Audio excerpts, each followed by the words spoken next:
प्रिय छात्रों, आज हम मुक्त इलेक्ट्रॉन मॉडल के आधार पर प्रतिरोधकता की ताप पर निर्भरता की व्याख्या करेंगे। पिछले लेक्चर में हमने मुक्त इलेक्ट्रॉन मॉडल के आधार पर एक फॉर्मूला निकाला था प्रतिरोध का, R अर्थात चालक के सिरों पर विभवांतर और प्रवाहित धारा का अनुपात के रूप में, जिसे हमने निकाला था। और ये हमारे पास आया था m upon NE square to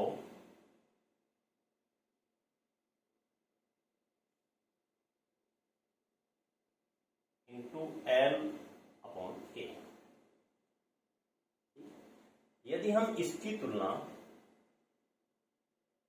R equal to rho L upon A से करें, जो कि हम पिछले लेक्चर में भी देख चुके थे, जहां पर कि R क्या है, प्रतिरोधकता है। तो तुलना करने पर प्रतिरोधकता का जो सूत्र है R बराबर हमारे पास आ जाता है m upon NE square to.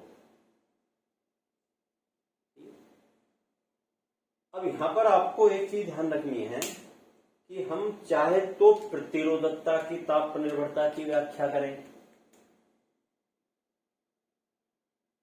इस फॉर्मूले से,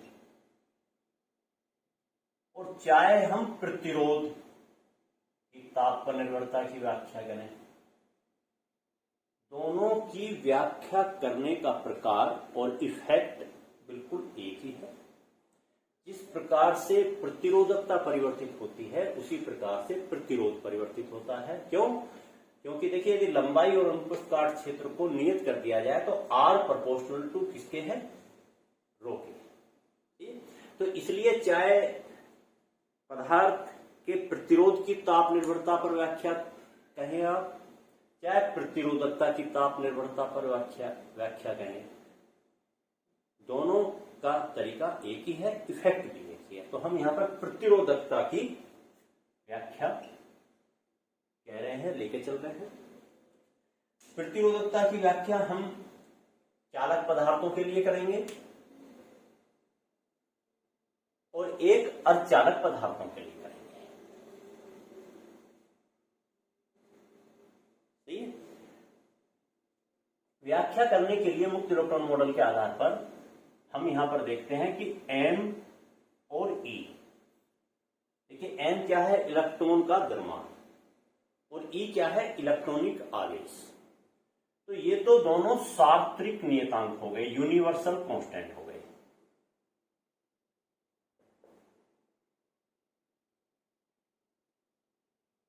यूनिवर्सल कांस्टेंट। ठीक है? तो फिर बाद में केवल जो वेरिएबल राशि बची, जो ताप पर निर्भर करेगी, वो एक तो मुक्त इलेक्ट्रॉन घनत्व और एक श्रांति काल। मुक्त इलेक्ट्रॉन घनत्व और श्रांति काल। मुक्त इलेक्ट्रॉन घनत्व से तात्पर्य है प्रति एकांक आयतन में उत्पन्न मुक्त इलेक्ट्रॉनों की संख्या, और श्रांति काल से तात्पर्य है कि जब मुक्त इलेक्ट्रॉन गति करते हुए परस्पर या अणुओं से टकराते हैं तो उनकी किन्हीं दो क्रमागत टक्करों के मध्य लिया गया समय का औसत, अर्थात औसत समांतराल। ठीक है? अब हम इस आधार पर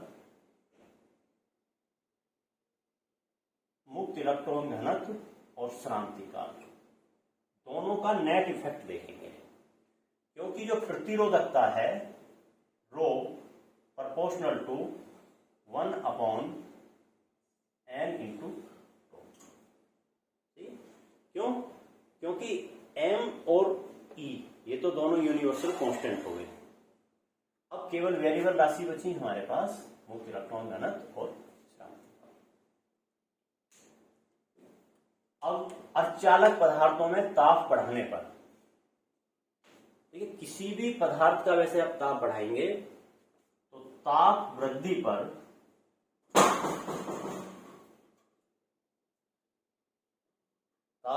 पर जो मुक्त इलेक्ट्रॉन घनत्व है वो बढ़ता है, इंक्रीज होता है मुक्त इलेक्ट्रॉन घनत्व। और जो श्रांति काल है, क्योंकि जब मुक्त इलेक्ट्रॉन घनत्व बढ़ेगा तो मुक्त इलेक्ट्रॉनों की संख्या बढ़ेगी, और ताप बढ़ने पर तापीय वेग भी बढ़ता है। तो निश्चित है जब तापीय वेग बढ़ेगा, मुक्त इलेक्ट्रॉनों की संख्या बढ़ेगी, तो टक्करें जल्दी जल्दी होंगी, श्रांति काल घटेगा। अर्थात हम ये कह सकते हैं कि मुक्त इलेक्ट्रॉन घनत्व बढ़ता है ताप बढ़ाने पर, और श्रांति काल का मान घटता है।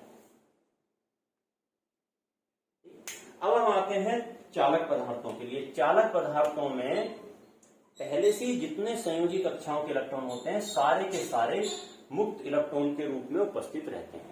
तो निश्चित है कि ताप वृद्धि पर मुक्त इलेक्ट्रॉन घनत्व लगभग अप्रभावित रहता है, अप्रभावित, क्योंकि जितने भी संयोजी इलेक्ट्रॉन हैं वो पहले से ही संयोजी मुक्त इलेक्ट्रॉन के रूप में उपस्थित हैं। तो ताप बढ़ने पर चालक पदार्थों में मुक्त इलेक्ट्रॉन घनत्व पर प्रभाव नगण्य रहता है। तो फिर केवल क्या प्रभाव बचा? श्रांति काल घटा। अब जब श्रांति काल घटा तो आप समझ सकते हैं कि प्रतिरोधकता में क्या होगी? वृद्धि होगी, क्योंकि इफेक्ट केवल श्रांति काल का हुआ। ठीक, तो इसलिए चालक पदार्थों की जो प्रतिरोधकता है ताप बढ़ाने पर बढ़ती है, ये हम कह सकते हैं, क्योंकि श्रांति काल घटता है। ये इफेक्ट तो लगभग नगण्य रह गया। तो श्रांति काल घटा तो प्रतिरोधकता बढ़ती है, अर्थात इन पदार्थों का प्रतिरोध ताप गुणांक, चालक पदार्थों का प्रतिरोध ताप गुणांक इनका धनात्मक होता है, अर्थात इनकी प्रतिरोधकता या प्रतिरोध ताप बढ़ाने पर बढ़ती है। अब हम आते हैं अर्धचालक पदार्थों के लिए। देखिए अर्धचालक पदार्थों में पहले से ही मुक्त इलेक्ट्रॉन घनत्व बहुत कम रहता है, बहुत कम।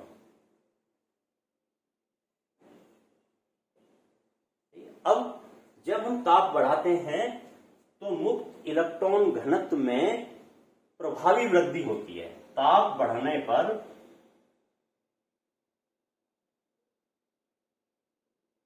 ताप वृद्धि पर ये मुक्त इलेक्ट्रॉन घनत्व में प्रभावी वृद्धि होती है। जैसे मान लेते हैं पहले 2 इलेक्ट्रॉन है, 4 हो गए, लेकिन श्रांत इतने ज्यादा नहीं होते इलेक्ट्रॉन कि श्रांति काल पर कोई प्रभाव पड़े, अर्थात श्रांति काल लगभग अप्रभावित रहता है। या आप ये कह सकते हैं कि मुक्त इलेक्ट्रॉन घनत्व के अपेक्षाकृत श्रांति काल अप्रभावित रहता है या उस पर कम प्रभाव पड़ता है। तो ज्यादा इफेक्ट किसमें पड़ा? अर्धचालक में मुक्त इलेक्ट्रॉन घनत्व का। तो इसमें वृद्धि हो रही है, और वृद्धि हो रही है तो आप देख सकते हैं कि मुक्त इलेक्ट्रॉन घनत्व में वृद्धि से प्रतिरोधकता घटेगी, अर्थात अर्धचालक पदार्थों की प्रतिरोधकता ताप वृद्धि पर घटती है। ताप वृद्धि पर इनकी जो प्रतिरोधकता है वो घटती है, या हम ये कह सकते हैं कि प्रतिरोध ताप गुणांक, प्रतिरोध ताप गुणांक अर्धचालक पदार्थों के लिए ऋणात्मक होता है। अब यहां पर आपको एक चीज ध्यान रखें, प्रतिरोध ताप गुणांक से मतलब यह है कि किसी भी पदार्थ का यदि हम T ताप पर प्रतिरोध देखें तो वो बराबर, हमारे पास हमने फॉर्मूला पढ़ा है, RT = R0 × 1 + अल्फा × T कह दो। यदि आप निर्देश ताप को शून्य मान के चल रहे हैं या फिर डेल्टा T कह दो, बात एक ही है। अब जो अल्फा ये प्रतिरोध ताप गुणांक है, अब यहां पर यह ध्यान रखना है कि चालक पदार्थों के लिए इसका मान पॉजिटिव में रखना है और अर्धचालक पदार्थों के लिए नेगेटिव में रखना है। एक आपको सावधानी रखनी है कि यदि आपने अर्धचालक पदार्थों के लिए शुरू में ही आपने फॉर्मूला ये लिख लिया, कई जगह हम कई बार ऐसा भी कर देते हैं, RT equal to R0 into 1 minus alpha into T. अब देखिए, अर्थात हमने इसमें प्रतिरोध ताप गुणांक को पहले ही ऋणात्मक रख दिया। तो अब इसमें कैलकुलेशन करते समय आप जो प्रतिरोध ताप गुणांक का केवल वैल्यू रखेंगे, परिमाण रखेंगे, क्योंकि 2 बार आप ऋणात्मक रख देंगे तो फिर पॉजिटिव हो जाएगा। तो ये आप कैलकुलेशन करते समय ध्यान रखना। आज के लेक्चर में हम केवल इतना लेकर चल रहे हैं, और आप जो भी क्लिप, वीडियो क्लिप डाली जा रही हैं, आप उनको जो समय है देखने के लिए बहुत कम दे रहे हैं। मेरी फिर तुमसे पुनः निवेदन है सभी स्टूडेंटों से कि पूरी वीडियो क्लिप देखें, बार बार देखें, तभी कोई टॉपिक तुम्हारे क्लियर हो पाएगा। ये और जो भी इससे संबंधित जो नोट्स हैं वो डिस्क्रिप्शन बॉक्स में आपको देखने को मिल जाएंगे। आप डिस्क्रिप्शन बॉक्स खोलें, उसमें जो नोट्स हैं उसमें आप उन्हें पढ़ लें एक बार, चाहे उनकी फोटोकॉपी निकाल लें आप। और यदि कोई प्रॉब्लम है, समस्या है, तो उस पर या कोई आपका सुझाव है तो आप उसे भी जो है उसमें संबंध कमेंट आप दे सकते हैं। और आप चैनल को जो भी आप देख रहे हैं सब्सक्राइब